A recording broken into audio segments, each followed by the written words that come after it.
Everyone, welcome to Anubha study fact. आज हम बात करने वाले हैं गाइस सीटेट 2021 के बारे में कि ये जो सीटेट है आपका, इसका जो नोटिफिकेशन है वो आपको जुलाई में देखने को मिल सकता है।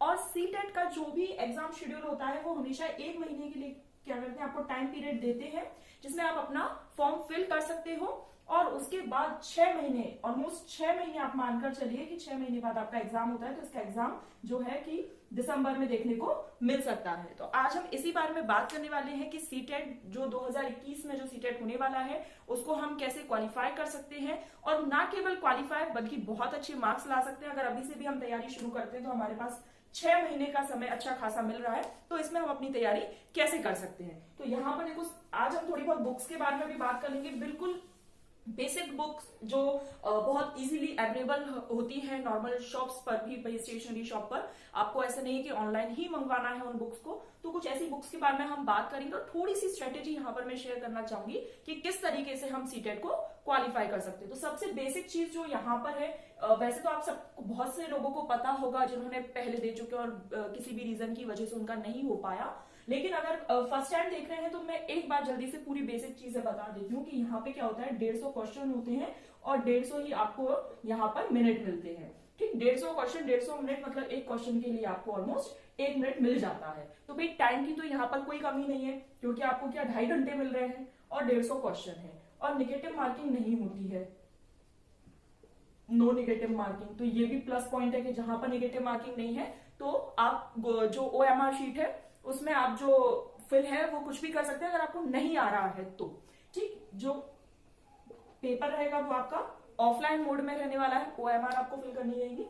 तो 150 क्वेश्चन है, 150 मिनट है, एक क्वेश्चन के 1 मिनट है, विच इज सफिशियंट। कोई नेगेटिव मार्किंग नहीं है और क्वालिफाई करने के लिए 90 मार्क्स चाहिए होते हैं जनरल वालों को, ऑलमोस्ट 60, यहाँ पर 60% और यहाँ पर 55% फॉर OBC SC SC वालों को। तो यहाँ पर ये बात क्लियर हो गई कि कितने मार्क्स चाहिए हैं, कैसे आपको अब कैसे क्वालिफाई करना है, ये थोड़ा सा हम समझते चलते हैं। आज हम बात कर लेंगे दोनों ही पेपर की और कौन कौन से जो सब्जेक्ट्स हैं। जैसे अगर किसी का ग्रेजुएशन में आर्ट लिया हुआ है या किसी ने कॉमर्स लिया है, किसी ने साइंस लिया है, तो वो कौन से जो सब्जेक्ट है, जो उनको सब्जेक्ट मिलता है पेपर 2 में, वो क्या रहेगा। तो सीटेट जो है वो 2 तरीके से, 2 पेपर होते हैं यहाँ पर, पेपर 1 एंड पेपर 2। तो यहाँ पर देखो एक बार सब्जेक्ट में बता देती हूँ, लैंग्वेज 1, लैंग्वेज 2, EVS और मैथमेटिक्स। ठीक है, फिर उसके बाद यहाँ पर भी CDP, लैंग्वेज 1, लैंग्वेज 2। अगर आप साइंस स्ट्रीम से हैं तो यहां पर आएगा आपका साइंस प्लस मैथ्स। ठीक, अगर आप आर्ट और कॉमर्स वाले हैं तो आपका यहां पर देखो CDP, लैंग्वेज 1, लैंग्वेज 2 और यहां पर आपका सोशल साइंस आ जाएगा। ठीक है, यहां पर ये सब थोड़ा सा अंतर चलता है। ये जो 3 सब्जेक्ट हैं ये आपके सभी में कॉमन रहने वाले हैं। यहाँ पर मैथ्स, अगर आप साइंस है तो यहाँ पर भी मैथ्स कॉमन रहने वाला है। तो ये सब चीजें थोड़ा सा समझते हुए चल रहा है कि किस तरीके से आप स्ट्रेटेजी बनाएं। और मेरा ये सजेशन रहेगा कि अगर आपने ग्रेजुएशन कर ली है, BEd है आपका, तो आप तो दोनों ही फॉर्म फिल कर दो। ये मत सोचो कि एक ही एग्जाम की तैयारी करते हैं या केवल एक ही पेपर की तैयारी करते हैं तो सही रहेगा। अगर हम 2 जगह या 2 एग्जाम की तैयारी करेंगे तो हो सकता है हमारा माइंड डाइवर्ट हो जाए। ऐसा नहीं है। क्या होता है, ये 3 सब्जेक्ट जो है ये कितने मार्क्स के हो गए, 90 नंबर के हो गए। और क्वालिफाई करने के लिए 90 ही तो चाहिए। ऐसा तो नहीं है ना कि आप बिल्कुल भी नहीं पढ़ोगे इनको, थोड़ा बहुत तो इनको भी पढ़ोगे ना। तो क्या है, अभी देखो 6 महीने हैं, तो मेरा तो ये मानना है कि अगर 6 महीने हैं तो 2 महीने भी अगर आपने CDP और लैंग्वेज 1, लैंग्वेज 2 को अच्छे से दे दी, क्योंकि इनमें क्या है 15-15 नंबर की शिक्षण विधि आती है, 15 इंग्लिश में, 15 हिंदी में, जो लैंग्वेज आप लेते हैं। तो जब सब चीजें ऑलमोस्ट कॉमन जा रही है तो हम दोनों ही एग्जाम को फिल करेंगे। ऐसा मत सोचना कि नहीं बस हम केवल लेवल 1 को ही फिल कर देंगे, लेवल 2 बाद में देखेंगे, एक बार पहले लेवल 1 क्लियर तो हो जाए। ऐसा नहीं है। 90 मार्क्स देखो यहाँ पर कॉमन है, फिर थोड़ा थोड़ा सा ऐसे भी पढ़ना है और जितना अच्छी पकड़ आपकी CDP पे हो जाएगी उतनी ही अच्छी आप इनकी शिक्षण विधियां कर पाओगे। थोड़ा सा हम सिलेबस के बारे में, यहाँ पर सिलेबस पूरा डिटेल में अलग से बताऊंगी, लेकिन यहाँ पर थोड़ा मार्किंग के बारे में देख लेते हैं। ये जो 30 नंबर है यहाँ पर CDP आएगा। फिर यहाँ पर लैंग्वेज 1, लैंग्वेज 2 में क्या होगा, 15 नंबर का कंटेंट आएगा, 15 की पेडागोजी आएगी। EVS में भी यही होगा भाई, 15 नंबर का कंटेंट, 15 की पेडागोजी। और मैथ्स में भी होगा 15 नंबर का कंटेंट और 15 नंबर की पेडागोजी। अब पेडागोजी जो सब्जेक्ट है, जितना अच्छा आप सीडीपी पे पकड़ बना लेंगे सब्जेक्ट की पेडागोजी उतनी अच्छी होती चली जाएगी। फिर यहाँ पर भी वही बात आती है। तो अब साइंस के लिए और मैथ्स के लिए, तो मैथ्स तो यहाँ पे भी आ रहा है, बस आपको यहाँ पर थोड़ा साइंस पढ़ना है, यहाँ पे आपको थोड़ा सा ईवीएस पढ़ना है और 90 मार्क्स में क्वालिफाई कर रहे हैं। थोड़ा थोड़ा एफर्ट्स अगर हम इन दोनों सब्जेक्ट्स पर दे देंगे तो हमारे दोनों एग्जाम भी क्लियर हो सकते हैं। रही बात यहाँ पर सोशल साइंस की, तो देखो फिर यहाँ से 90 मार्क्स तो बिल्कुल कॉमन हो ही गए हैं। रही बात सोशल साइंस की, तो सोशल साइंस में हम थोड़े बहुत एफर्ट्स करेंगे जो कि 60 नंबर का आएगा, तो कम से कम यहाँ से हम 30 नंबर बिल्कुल आधे भी मान लो, और अगर यहाँ से हम 90 में से 70 नंबर भी अपने ला पा रहे हैं तो 100 नंबर तो होगा, बस ठीक है ना। हमको 90 में भी तो क्वालिफाई, भाई ये मत सोचो कि हमको, तो मैं ये कभी नहीं कहती कि 140 लाने की कोशिश करूं, देखो जितना हो सकता है उतनी कोशिश करनी है, जितने मार्क्स आ जाएंगे वो तो बहुत अच्छी बात है, पर 140 में कभी कभी क्या हो जाता है, 140 लाने के चक्कर में हम इतने परेशान हो जाते हैं कि हमारे 90 भी नहीं आ पाते। ये बहुत से लोगों के साथ हुआ भी है कि वो सोचते हैं मैं तो 120 प्लस लाऊंगा, 125 प्लस लाऊंगा, और उसके चक्कर में वो 90 मार्क्स तक भी नहीं ला पाते।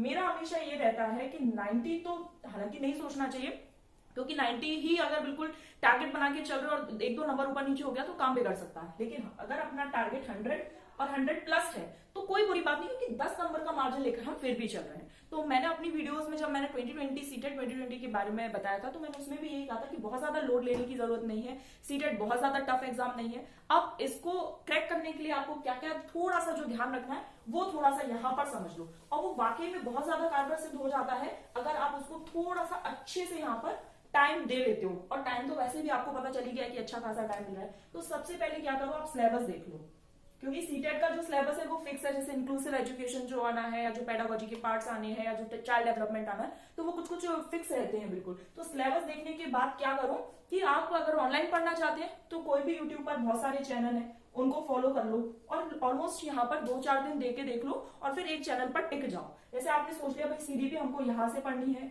या किसी बुक से पढ़नी है, जो भी जहां से आप पढ़ना चाहते हो, मेरा कोई पर्सनल नहीं रहेगा कि आप यहीं से देखो, मेरे ही चैनल से देखो, जहां आपको ठीक लगे। वैसे भी पढ़ना आपको है, जहां आपको अच्छा लगे आप बस वहां जाइए। आपको ऑफलाइन पढ़ना अच्छा लगता है आप बुक से पढ़िए, आपको ऑनलाइन अच्छा लगता है तो यूट्यूब या जो भी कोर्सेज होते हैं आप उनको परचेस कर सकते हो। फिर उसके बाद जब सिलेबस देख लिया, सब कुछ हमको माइंड में हो गया, तो ये प्रीवियस ईयर पेपर, यहाँ पर भी देखो कोई स्पॉन्सर वीडियो नहीं है, तो मैं कोई एक पब्लिकेशन नहीं, आप किरण पब्लिकेशन क्या ले सकते हैं, आरगुप्ता का ले सकते हैं, मैंने अपने टाइम पे विले का लिया हुआ था, तो ये मुझे ठीक ठाक लगा, इसलिए यहाँ पर मैं इसको सजेस्ट करूंगी। ये प्रीवियस ईयर पेपर आप जरूर लेकर चलिए। सिलेबस के बाद जो दूसरी चीज आएगी वो प्रीवियस ईयर पेपर की आएगी।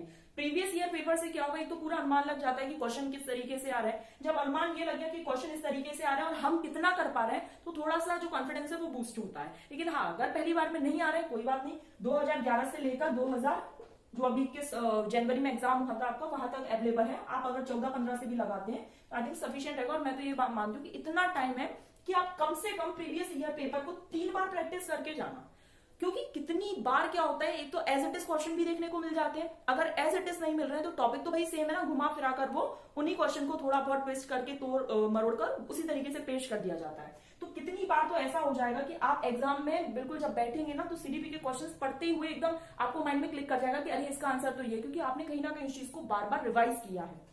प्रीवियस ईयर पेपर करने के बाद जो भी बुक्स आप सोच रहे हैं कि आपको इन बुक से पढ़ना है, जैसे मैं शिक्षण विधियों के लिए अगर कोई बुक सजेस्ट करूं तो ये मुझे काफी अच्छी लगती है, क्योंकि यहाँ पर इसमें क्या है, ग्रामर कंटेंट भी, हालांकि ग्रामर मत पढ़ना, ग्रामर में बहुत ज्यादा मत बीतना, थोड़ा बहुत अगर ऊपर ऊपर नॉर्मल पढ़ना चाहो, क्योंकि 6 महीने का टाइम है, पढ़ना चाहो तो पढ़ सकते हो। यहाँ पर ये शिक्षण विधियां बहुत अच्छे से दी हुई है। पहले इन्होंने पूरी थ्योरी दी है, उसके बाद फिर 250 से 300 एमसीक्यूज दिए हुए हैं। तो अगर वो करना चाहो, देखो ये बात है, ये सब आप लोगों के ऊपर डिपेंड है। अगर आप करना चाहो तो कर सकते हो, अगर आप नहीं चाहो तो कोई दिक्कत नहीं, जो बुक आपके पास अवेलेबल है आप उससे पढ़ सकते हो।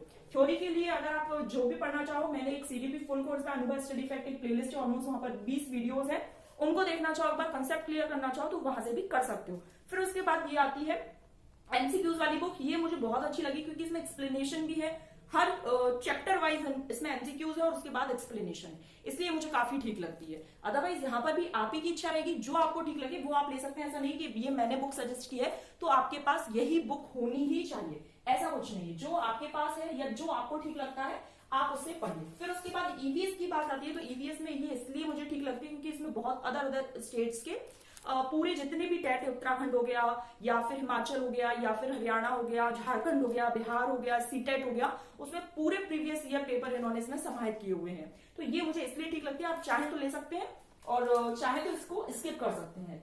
साइंस के लिए ये मैग्रा हिल की है। ये इसलिए अच्छी है क्योंकि देखो यहाँ पर जो मुझे ठीक लगता है वो है। अगर स्पॉन्सर वीडियो होती तो मैं हमेशा ये कहती कि भाई ले ही लो, नहीं ऐसा नहीं है, क्योंकि ये मेरी खुद की पड़ी हुई है तो ये इसलिए सजेस्ट होती है क्योंकि मुझे ठीक लगा, अदरवाइज आपका मन है। तो ये मुझे इसलिए अच्छी लगी क्योंकि इन्होंने क्या करा है, हर चैप्टर की जो बिल्कुल समरी होती है ना, जैसे 15 पेज का कोई भी चैप्टर है तो इसको उन्होंने 2 से 3 पेज में सम अप कर दिया है। बिल्कुल समरी है, बहुत शॉर्ट में दिया हुआ है, बहुत अच्छा है, कम टाइम में अगर आप पढ़ना चाहते हो तो ये साइंस के लिए मुझे ठीक लगी। उसके बाद ईवीएस के लिए कमेंट्स हमेशा आते ही हैं कि ईवीएस के लिए हम क्या पढ़ें, ईवीएस में जीएस आती है क्या। तो देखो इस तरीके से पतली पतली बुक्स होती हैं, सोशल साइंस वालों के लिए भी है और जो पेपर 1 ईवीएस का देने वाले हैं उनके लिए भी यहाँ पर मैं सजेशन देना चाहूंगी कि ज्योग्राफी की बुक्स हैं उनको आप पढ़ सकते हैं ईवीएस के लिए।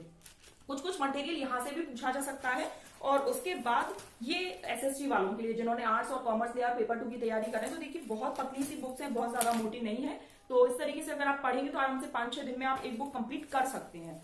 तो ये कुछ बुक्स हैं। मैथ्स के लिए तो भाई मैं हमेशा एनसीईआरटी ही बोलती हूँ और अभी भी एनसीईआरटी ही बोलूंगी कि भाई एनसीईआरटी लो और जो भी बुक ले रहे हो या जो भी ऑनलाइन मटेरियल ले रहे हो बस उस पर एक बार टिके रहना, थोड़ा सा टाइम दे दो, पहले अच्छे से देख लो कि कौन सा टॉपिक कहाँ से आ रहा है, सिलेबस अच्छे से जहां पर पढ़ रहे हो उसको स्टिक कर लो, सिलेबस को एक बार बहुत अच्छे से रिवाइज कर लो कि ये टॉपिक्स आने हैं। फिर जैसे जैसे आपके टॉपिक्स निपटते जाए उनको या तो टिक कर लो या फिर मार्क कर लो, स्टार कर लो, ऐसे कुछ भी बॉक्स बना लो, तो उससे एक पॉजिटिविटी आ जाती है कि हाँ मेरा इतना इतना हो गया, इतना इतना रह गया, 6 महीने का टारगेट है, ऑलमोस्ट इसको 3 से 4 महीने में मुझे कंप्लीट करना है और आगे के जो 2 महीने रहेंगे मैं उसको अच्छे से रिवाइज करूंगा या करूंगी। ठीक है, अब सीटेट को बहुत ज्यादा हल्के में भी नहीं लेना है कि भाई 90 नंबर है, हम तो आराम से जब नोटिफिकेशन आ जाएगा फॉर्म वगैरह फिल हो जाएंगे और जैसे ही डेट आएगी उसके 1-1.5 महीने पहले पढ़ना शुरू कर देंगे। तो देखो बहुत ज्यादा हल्के में भी मत लो, तो बहुत ज्यादा ऐसे भी मत सोचो कि बहुत पेपर हुआ है। नॉर्मल लो, नॉर्मल थोड़ा थोड़ा, अगर आज से भी 2-3 घंटे इस वीडियो के बाद से अगर 2 घंटे भी पर डे पढ़ रहे हो, यकीन मानो केवल 2 घंटे सीटेट इजीली निकल जाएगा। एक तो सिलेबस बताओ, प्रीवियस ईयर पेपर बताओ, previous year paper Kiran R Gupta Wiley कोई सा भी पब्लिकेशन हो, बस थोड़ा सा ठीक पब्लिकेशन हो जहां गलतियां बहुत कम हो, वो ले सकते हो। उसके बाद थोड़ी सी बुक्स देख लो भाई कि बुक्स ये है, नहीं है तो एनसीईआरटी हो या फिर कुछ पीडीएफ में आपको प्रोवाइड करा दूंगी। टेलीग्राम चैनल पर आप जुड़ सकते हैं फॉर पीडीएफ, वहां पर आपको कुछ पीडीएफ देखने को मिल जाएंगे। अगर जैसे ही मुझे कुछ एनसीईआरटी बुक्स की लिंक मिलती है, आप पीडीएफ के फॉर्म में पढ़ना चाहते हो वहां से पढ़ सकते हो। अगर कोई परचेज नहीं करना चाहता है तो कोई जरूरी नहीं है। ठीक, उसके बाद थोड़े से टाइम मैनेजमेंट करके चलो, अभी नहीं, वो मैं आपको बाद में बताऊंगी। अभी तो केवल 2 घंटे पढ़ लो, बस कुछ भी पढ़ लो। एक किसी दिन सीडीपी 1 घंटे पढ़ ली तो 1 घंटे मैथ्स पढ़ लिया, किसी दिन सीडीपी साइंस लेके बैठ लो, किसी दिन इंग्लिश हिंदी लेकर बैठ जाओ। तो कुछ ऐसे अभी चलते रहो, 1 से 2 महीने में थोड़ी क्या है अभी रिदम बन जाएगी। इस लॉकडाउन की वजह से बहुत से ऐसा हो जाता है कि पढ़ने में मन नहीं लगता है, हमने मोबाइल ही स्क्रॉल करा है पूरे 1.5 से 2 महीने, तो कभी कभी हो जाता है कि वो रिदम वापस ट्रैक पर आने में टाइम लग जाता है। इट्स ओके, कोई बात नहीं। अभी केवल 2 घंटे भी पढ़ोगे, 2 घंटे बहुत होएगा। फिर धीरे धीरे 10-15 दिन में मैं वीडियोस बनाऊंगी, फिर आपसे पूछूंगी कि हाँ भाई अब 2 घंटे पढ़ लिया तो 2 घंटे में ये जो सिलेबस था यहाँ पर ये टिक कितने लग पाए।